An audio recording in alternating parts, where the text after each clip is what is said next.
Та бүхний амгалан айлтгая. За Монгол бичгийнхаа 3 дугаар хичээлийг эхлэх гэж байна. Өмнөх 2 хичээлээр үздсэн зүйлсийнхаа талаар бас хичээлийг яаж цааш нь явуулах үл ашигтай байгаа талаар бол үзэгчд маань ичнээ суралцагчид маань санал хариулж болох юм. За ингээд өнөөдрийнхөө шинэ хичээлийг уламжил ёсороо гэрийнхаа даалгаврыг ярилцаж эхэлье. За гэрийн даалгаварт төрөгсөж хөгжөөхтөн амруулах, хашруулах гэсэн энэ дөрвөн үгийг задлаж иргэсэн байгаа үгийн бүтцээр нь. За төрөгсөд гэдэг үгийн язгуур нь бол төрөх гэдэг үгийн төр. Тэгээ энэ бол төр гэдэг нэр үг биш, үйл үг шүү дээ. Төрөх гэдэг үйл үгийн үндэс төр. Түүн дээр эксэн ертөнц цагийн монгол хэлний бол сэн дагавар. Сэн дагавар. Залгсан тэгээ төрөгсөн монгол өчтөл эндээ гээвэдэг. Тэгээ төрөгсөн гэдэг үгэн дээр олон тооны дээд дагавар залгатай зэрэг төрөгсөд болж байгаа юм. За энэ тухайд энэ ер нь бол энэ төрөгсөд гэдэг үг шиг ийм бүтцтэй үгийг энэ бүтцийн сайн ухаараас болоод найруулгын манай одоо сонин хэвлэл бичиж байгаа юмдаар олон алдаа гардаг. Энийг бол дараа нь бас тайлбарлаж ярилцах байх гэж бодож байна. За хөгжөөхтөн гэдэг үгийн язгуур нь хөгжих гэдэг үгийн үндэс хөгж. Түүн дээр бусдаар үлдүүлэх кивийн г. Хөгжөө. Ертөнц цагийн монгол хэлний бол а дөрвөн зэрэг ингээ хөгжөө. Тэгээд эктүн гэдэг захирах хүсэх төлөвийн дагаврыг залгаж байгаа хэрэг. Ингээд энэ бүтцээрээ бол гурван сал нь хөгжөөгтөнгөд хөгж гэдэг үндэс энэ бол кивийн дагавар байна. Бусдаар үлдүүлэх кивийн дагавар энэ нь захирах хүсэх төлөвийн дагавар байна. Тэгээ хөгжөөгтөн. За амруулах, хашруулах гэдэг хоёр үгийн түгэд үгийн үндэс нь бол амар, хашрах, амрах гэдэг хоёр үгийн үндэс. Амар, хашир. Хоёулаа а гişгээр төгссөн үгийн үндэс байна. Үүн дээр бусдаар үлдүүлэх кивийн монгол үчгийн бол гуул, ертөнц цагийн монгол хэлний бол уул дагаврыг залгасан. Тэгээд амруул энэ үйлдэлнэрийн хуу байна. Амруулах, хашруулах. Тэгэхээр энэ эртний монгол хэлэнд бол одоо хашруулах, амруулах гэж ярьж бичиж байж энэ хэвийн бол гуул гүйл дагаврыг энэ үгэнд хэрэглэж байж. Одоо бол энэ хэвийн гуул гүйл нөхцөлийг биш харин энд хэрэгэлсэн шиг энэ хөгж гэдэг үгийн үндсэнд хэрэгэлсэн шиг бусдад үйлдвэрлэх кивийн га гэх юм уу ертөнц цагийн монгол хэлний уртгалын а эг бол хэрэгэлдэг. Тийм учраас амраах, хашраах гэж ярьж байгаа болохоос амруулах, хашруулах гэдэг энэ хэлбэрийг бол төдийлөн их хэрэгэлдэг бай. За бид тэр төрөгсөд гэдэг үгийн тухай тэгж адилхан үгнүүдийг нэг яахан ярилцъя. Өөрөөр хэлэх юм бол бид одоо суралцагчд гэж бичгийг суралцагсад гэж бичээд байгаа. Ажиллагчд гэж бичих ёстой юмыг ажиллагсад гэж бичээд байгаа. Тэгэхээр зэрэг ажиллагсад гэдээ бид яг тэр төрөгсөд гэдэг үгтэй адилхан ажиллагсад гэдэг үгийн үндэс нь юу вэ?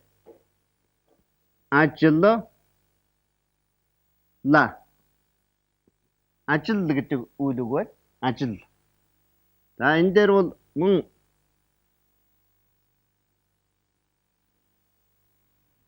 үйлдэлнэрийн өнгөрсөн цагийн X-ийн дагаврыг залгахтай зэрэг ажилсан.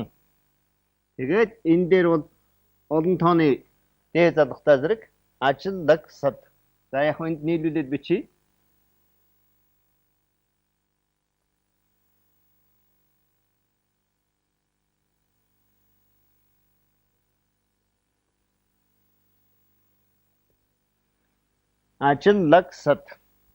Ажиллагсад боллоо.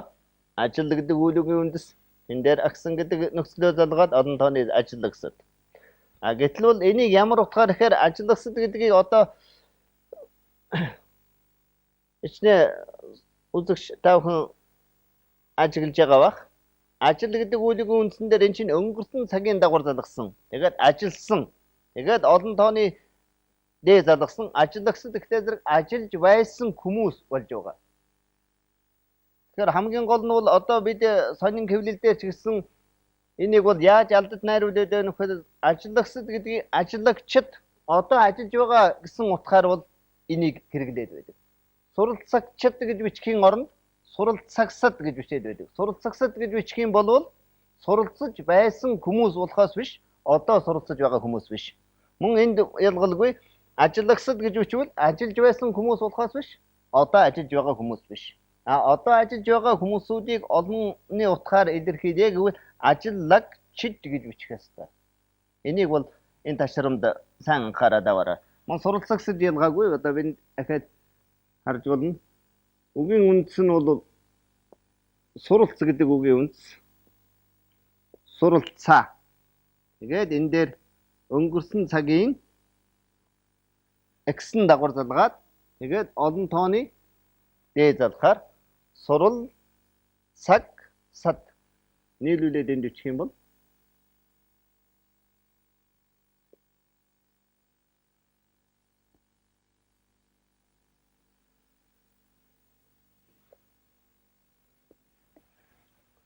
сурал цаг сад. Суралцаг сад. Тэгэхээр энэ ажиллагсад, суралцагсад гэдэг бол өнгөрсөн цагтаар байгаа үгэнд олон тооны дээд залгасан утга нь бол суралцаж байсан хүмүүс, ажиллаж байсан хүмүүс гэсэн утгатай. Одоо ажиллаж байгаа биш. Цаг нь бол өнгөрсөн гэдгийг энэ юм найруулж бичихтэй бол та бүхэн сайн анхаарч явах хэрэгтэй. Өөрөөр хэлэх юм бол одоо би давтаад хэлэхэд бол энэ бас сонин хэвлэлд бол удаадараа бас хэлж байсан боловч энийг бол найруулж бичиж байгаа хүмүүсүүд тэрвтгийг л одоо албан бичиг тогтоо шийдвэрч хүртэл энийг алдад найруулад байгаа учраас энийг давтан хэлж байгаа юм. Тэгэхээр ажиллагчид, суралцагчид гэж бичихийн оронд л ажиллагсад, суралцагсад гэж бичээд байх бол буруу юм байна шүү гэдгийг сайн анхаарч яваарай. За ингээд шинэ хичээлээ эхэлье. За юун төлхөөрөө цааш нь бид үргэлжлүүлэн уншиж бичиж ярилцъя. Тойн хүмүүнүү хамаг эрдмийн дотуураа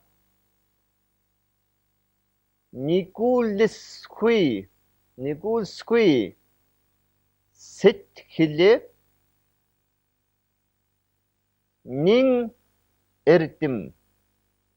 нин эрдэм. Ахад уншвал тойн хүний хамаг эрдмийн дотор нэгүүлсгүй сэтгэл нин эрдэм. За энд тойн гэдэг үгийг тайлбарлах хэрэгтэй. Тойн гэдэг үгийг бол мэдэхгүй байж болно. Дээд хүмүүсүүд.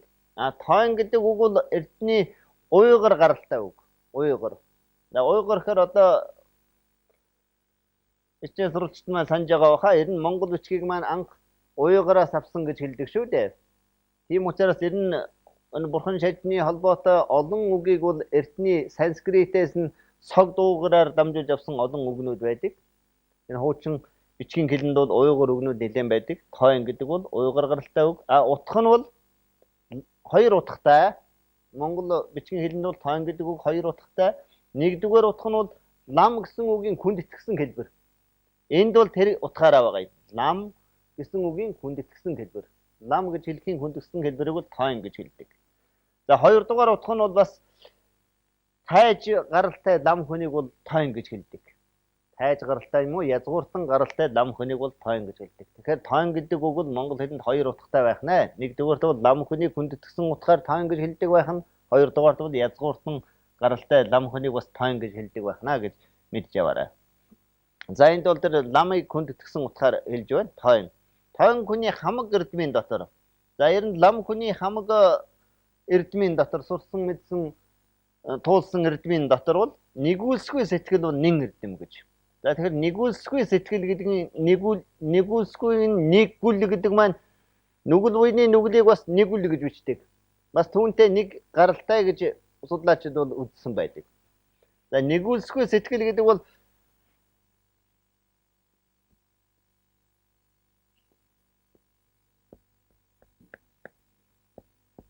за энэ төвдийн нинж гэсэн үг байгаа юм. Энийг бол монголоор бол нэгүүлсгүй сэтгэл, өрөвдөх сэтгэл гэж хэлдэг. За нинж гэдэг бол энэ бас монгол хэлэнд ороод ирсэн. Бид нинжин сэтгэл гэж яриад байгаа. Тэр маань энэ төвд үгийг монгол хэлэнд ороод ирсэн. Нэгүсгүй сэтгэл гэдгийн оронд нинжин сэтгэл гэж ярьдаг бол төвөдөг байх нэ гэдгийг мэдэж аваарай. Тэгэхээр энэ нинжин сэтгэл гэдэг юм уу төвдийн нинж гэдэг энэ нин гэдэг нь бол ер нь зүрх гол гэсэн утгатай л дээ. Өөрөө өвдөх гэдэг үг бол энэний яг юух орчуулга байгаа юм. Өөрөө өвдөх гэдэг маань өөр гол өвдөх, зүрх өвдөх гэсэн бас санаа байна. Өөрөө тэгэхээр төвдийн энэ нинжин юм уу нинж гэдэг үгийг бол нэгүсгүй сэтгэл, өрөвдөх сэтгэл, өршөөх сэтгэл гэж орчуулдаг. Тэгэхээр энэ нэгүсгүй сэтгэл юм уу нинжин сэтгэл гэдэг бол зөвхөн дотнолох гэсэн утгатай биш.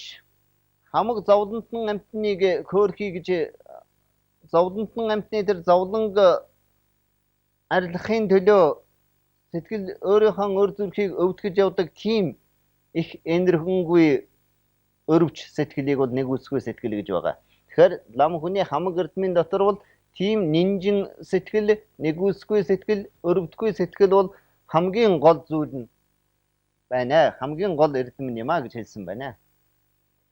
За энд хагаан хүмүүн 35 эрдэмүн дотор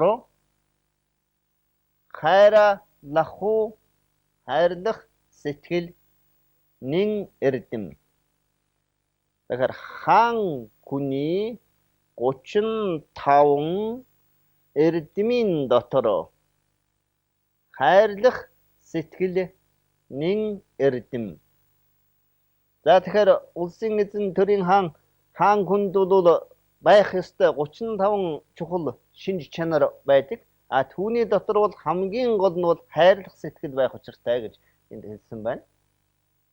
Хайрлах сэтгэл.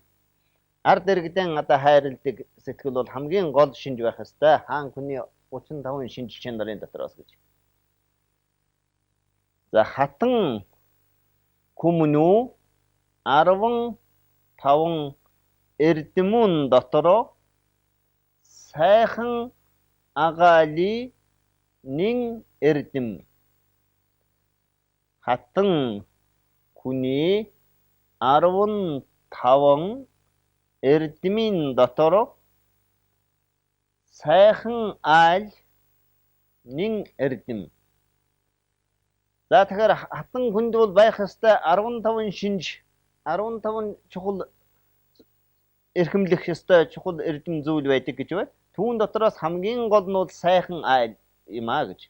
За тэгэхээр айл гэдэг монгол үг бол энэ авир, авир, ааш, айл гэдэг үг бол нэг язгууртай. Ер нь бид бол айл гэдгийг айл, ааш, авир, айл гэж хэлдэг. Өөрөөр хэлэх юм бол зам төрөх гэсэн утгатай болж байна. Тэгэхээр хатан хүний юм уу ер нь эмэгтэй хүний хамгийн гол чухал баримтлах эрхэмлэх ёстой нэг шин чанар бол сайхан айл, авир, араншинтай байх явдал, зан айлтай байх явдал юм а гэж энд хэлсэн байна.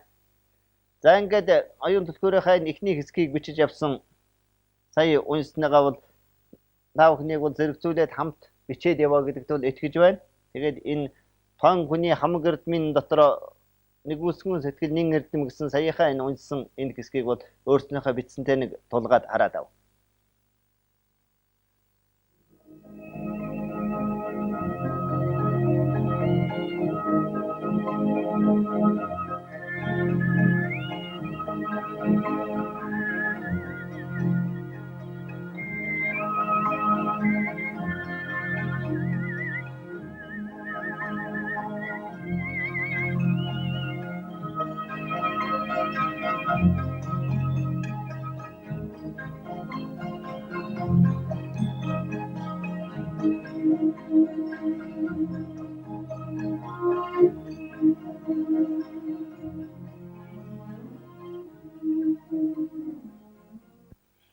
За, цааш нь үргэлжлүүл ярилцъя.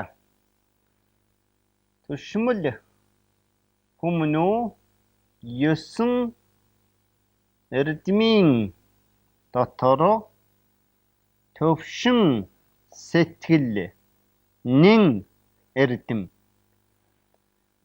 Төшмөл хүний 9 эрдмийн дотор төвшин сэтгэл нин эрдэм гэж.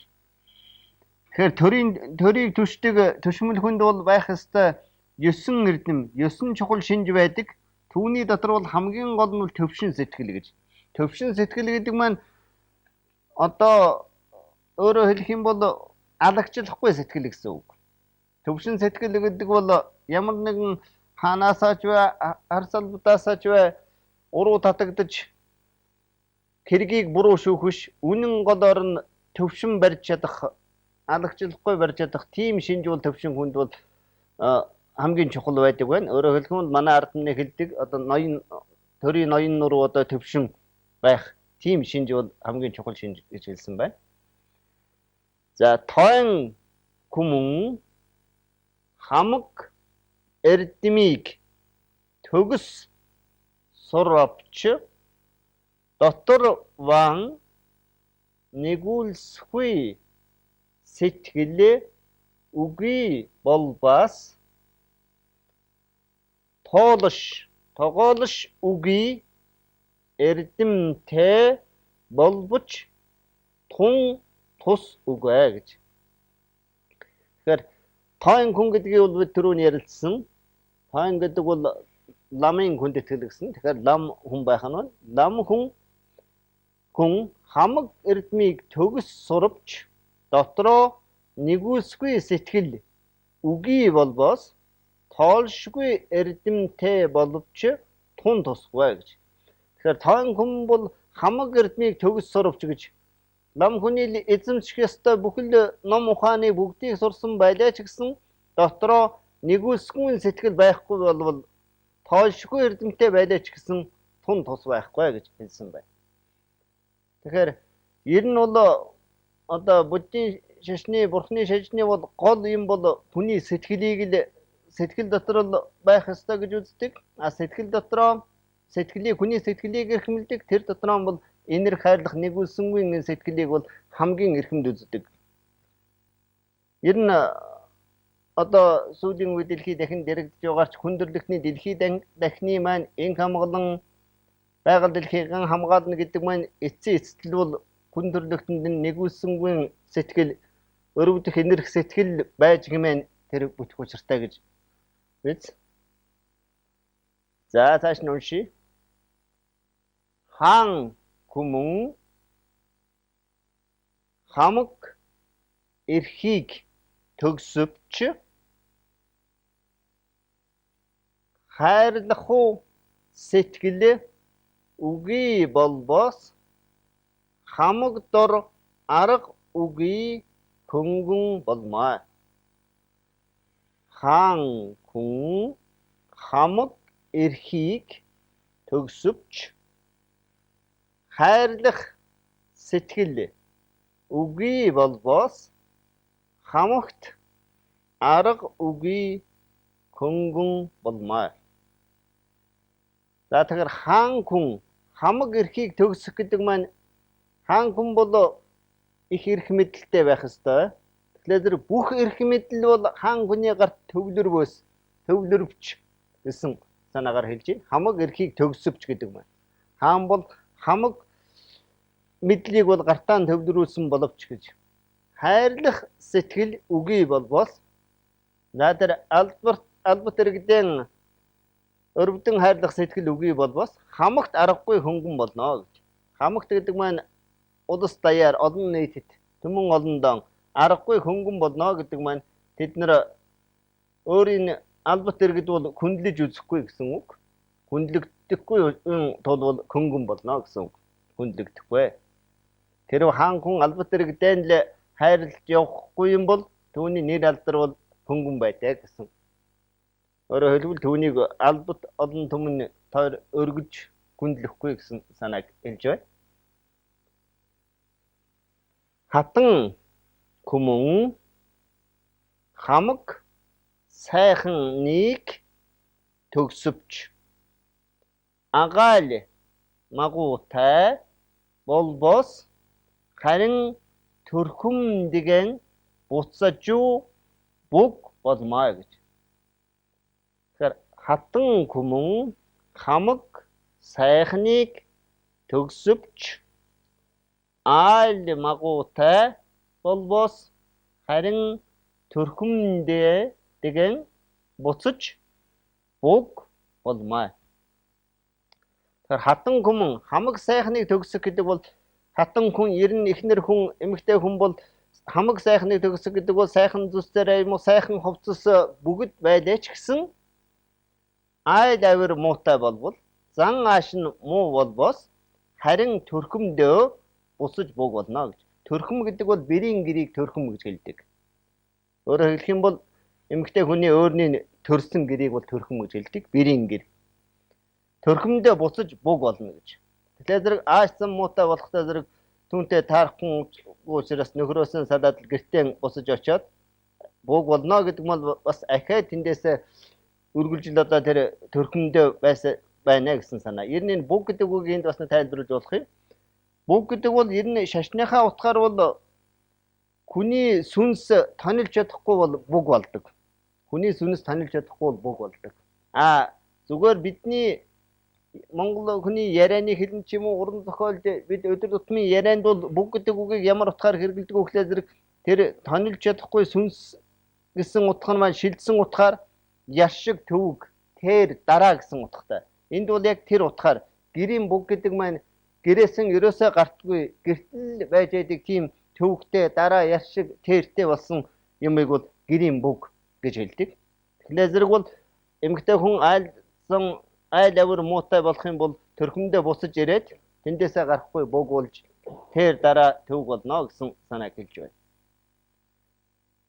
Түшмэл хүмүн 9 эрдэмийг төгсөвч төвшин сайн сэтгэл үгүй болбоос хорт чон мэд жигшигдэхүйн тул төв сэтгэлийн ийг хичээ гэж байдаг. Тэрийг бол энд багтсан учраас дараа гэрийн даалгаврын эхэнд бол бичиж үзүүлье.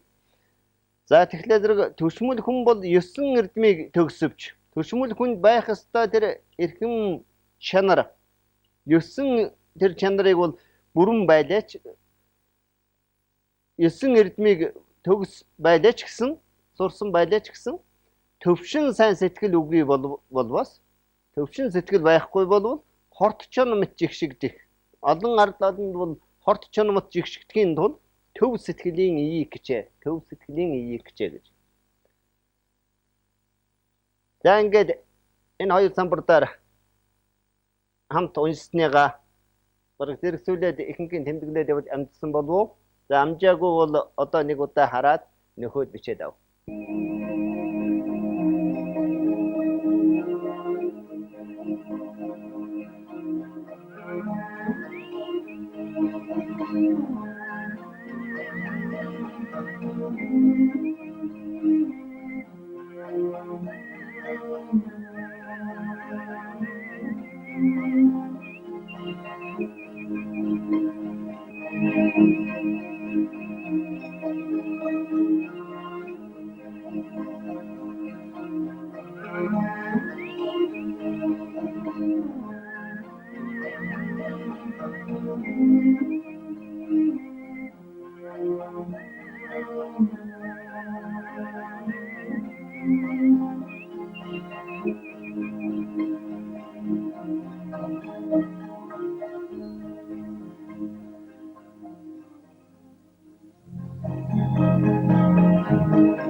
За түрүүн самбарт бичээд багтаагүй өгүүлбэрийн төгсгөл энд байна. Тэнд бичгтээ бол төшмөл хүн 9 эрдмийг төгсөвч төвшин сайн сэтгэл үгүй болбоос хорт чон мэт жигшигдэхийн тул гэж зогссон байгаа. Хорт чон мэт жигшигдэхийн тул төв сэтгэлийн ийг хичээ гэж. Тэгэхээр төшмөл хүний эрхэмлэн дээдлэх ёстой 9 чанараас төв сэтгэл хамгийн чухал тул төв сэтгэлийн ийг хичээ. Ий гэдэг маань эв найрамдал гэсэнтэй эв гэж хоршин хэлэгддэг. Эв гэсэн утгатай төв сэтгэлийн ийг хичээ. За оюун түлхүүрийн маань өнөөдрийн бидний ярилцах хэсэг нэгээр дуусч байна. Одоо энэ зурааснаас хойш бол гэрийн даалгавар бичсэн байгаа. За энд бол өмнөх хоёр хичээлээр өмнөх хоёр хичээлийн оюун дэлгүүрийн тэр бичвэр хэсэгт таарлсан үйл үгнээс цөөн үйл үгийг авлаа. За энэ үйл үгийн үндсэнд нэгдүгээр үед шууд хүссэн утгатай энэ. За шинэ үчгийн бол энэ бол я, ёо, е гэсэн хувилбартай байдаг шүү дээ. Энэ нөхцөлийг залгаж хувилгаж ирээрэй. Өөрөөр хэлэх юм бол хүргэх гэж хүргэе, хөгжөөе, гисгий, бүтээй, үзье, харъя, айлгая, аюулгая, болъё, тэмцэе, үүсгэе, ханилъя, эвдрий, төгсөй, нэгүүлсэй, суръя, оръё, хураая, буцъя гэж. Ингээд за энэ үйл үгнүүдээ харин хамт бичиж явахад хүргэх хамт нэг уншихгүй бол сайн бичиж амжихгүй байж магадгүй. Хүргэх, хөгжөөх, гисгэх, бүтээх, үзэх, харах, айлгах, болох, тэмцэх, үүсгэх, ханилах, эвдрэх, төгсөх, нэгүүлсэх, сурах, орох, хураах, хураах, буцах. За энэ хэдэн үйл үгэнд нэгдүгээр үед шууд хүссэн утгатай захирах хүсэх төлөвийн энэ я е гэдэг энэ нөхцөлийг залгаж энэ үйл үгийг хувилгаж ирээрэй. За ингээд хичээлийнхаа төгсгөлд оюун түлхүүрийнхаа өнөөдрийн үздсэн хэсгийг бичсэн цаасан дээр биерээр үтсэн бичвэрийг бид хамтдаа нэг удаа уншиж бас өнөөдрийнхаа хичээлийг баттгал хийе. Тойн хүмүүний хамаг эрдмийн дотор нэгүсгүй сэтгэл нэн эрдэм. Хаан хүмүүний 35 эрдмийн дотор хайрлах сэтгэл нэн эрдэм. Хатан хүний 15 эрдмийн дотор сайхан айл нэн эрдэм. Түшмэл хүний 9 эрдмийн дотор төвшин сэтгэл нэн эрдэм. Тойн хүн хамаг эрдмийг төгс суровч дотроо нэгүсгүй сэтгэл үгүй болбоос тоолш үгүй эрдэмтэй боловч тун тусгүй. Хаан хүмүн хамаг эрхийг төгсөвч хайрлах сэтгэл үгүй болбоос хамагт аргагүй хөнгөн болмаа. Хатан хүмүн хамаг сайхныг төгсөвч айл муутай болбоос харин төрхөмдөө буцаж буг болмаа. Төсмөл хүмүн 9 эрдмийг төгсөвч төвшин сайн сэтгэл үгүй болбоос хорт чон мэт жигшигдэхийн тулд төв сэтгэлийн эийг хичээ.